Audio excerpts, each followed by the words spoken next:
Short hand junction में आपका स्वागत है। डिक्टेशन कुल 600 प्लस शब्दों का है। जो संपादकीय डिक्टेशन है ये इसका स्पीड 80 प्लस रहेगा। डिक्टेशन 5 सेकंड में स्टार्ट होगा। Ready start.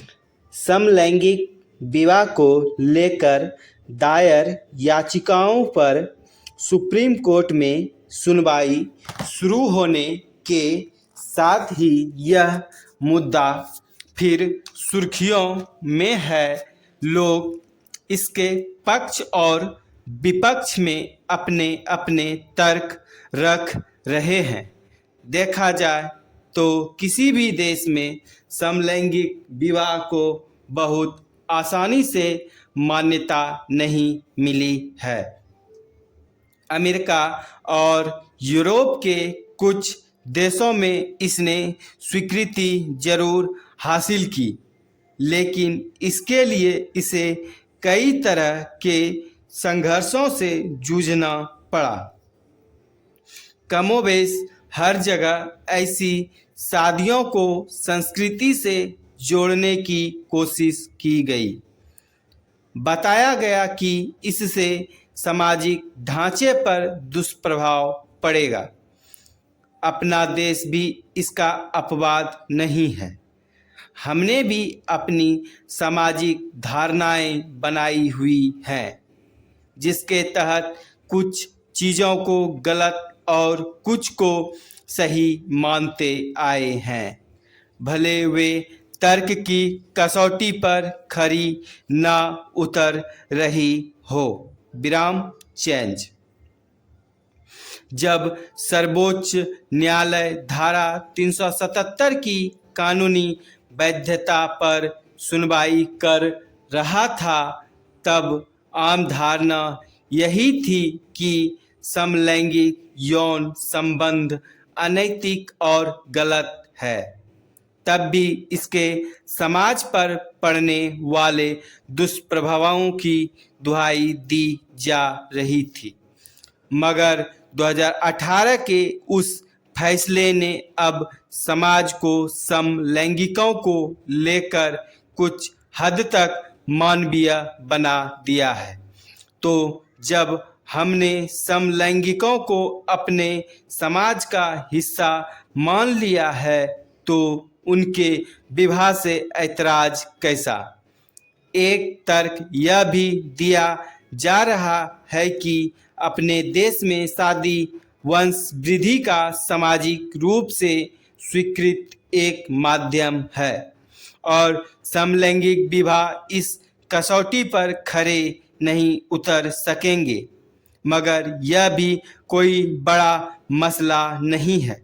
आज जिस तरह से विज्ञान, तकनीक व कृत्रिम बुद्धिमत्ता को उन्नत बनाने के प्रयास हो रहे हैं, यह मुमकिन है कि समलैंगिक जोड़े भी बच्चे पैदा करने में सक्षम हो जाएं। फिर भी यदि यह संभव नहीं हो पाता है, तो बच्चा गोद भी लिया जा सकता है। इससे उन तमाम बच्चों को फायदा हो सकता है जिनके पास घर नहीं है।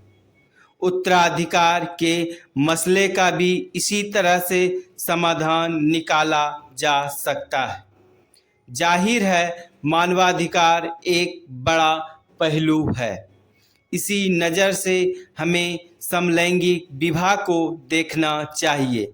यह हरेक व्यक्ति की निजी पसंद होनी चाहिए कि वह किसके लिए साथ अपना जीवन गुजारना चाहता है। लोकतांत्रिक समाज इससे कहीं ज़्यादा उदार बनता है। चेंज।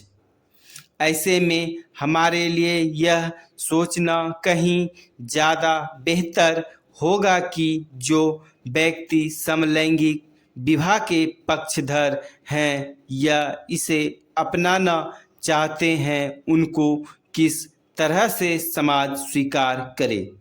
अगर हम ऐसा नहीं कर सके तो इन लोगों को समाज में वह स्थान नहीं मिल सकेगा जिसके वे हकदार हो सकते हैं।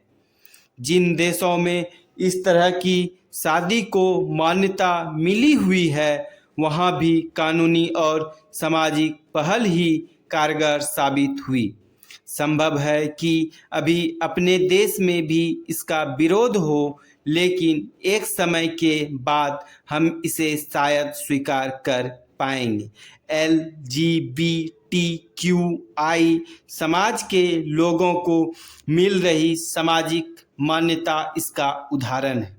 इन लोगों से जुड़ी धारणाओं और व रूढ़ियों में बदलाव अब साफ साफ देखा जा सकता है। विराम चेंज।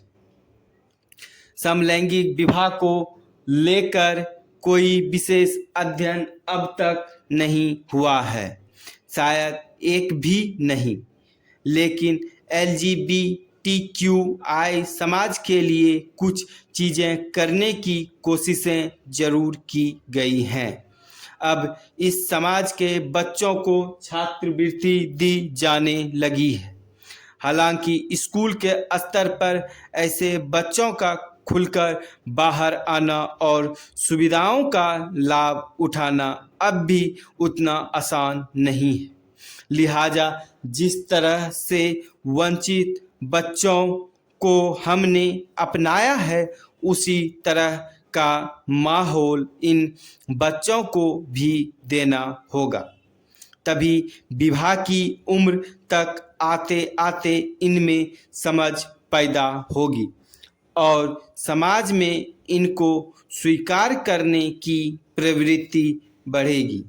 ठीक इसी तरह की पहल रक्त आदि से जुड़े स्वास्थ्य मानकों में भी की जा सकती है।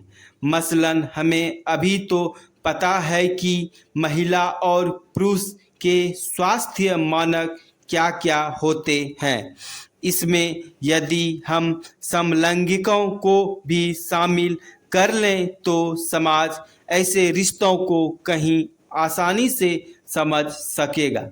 फिलहाल उम्मीद यही है कि हमारी शीर्ष अदालत पूर्व की तरह परंपराओं से बाहर निकलकर समाजोन्मुखी रास्ता तलाशने में सफल हो सकेगी।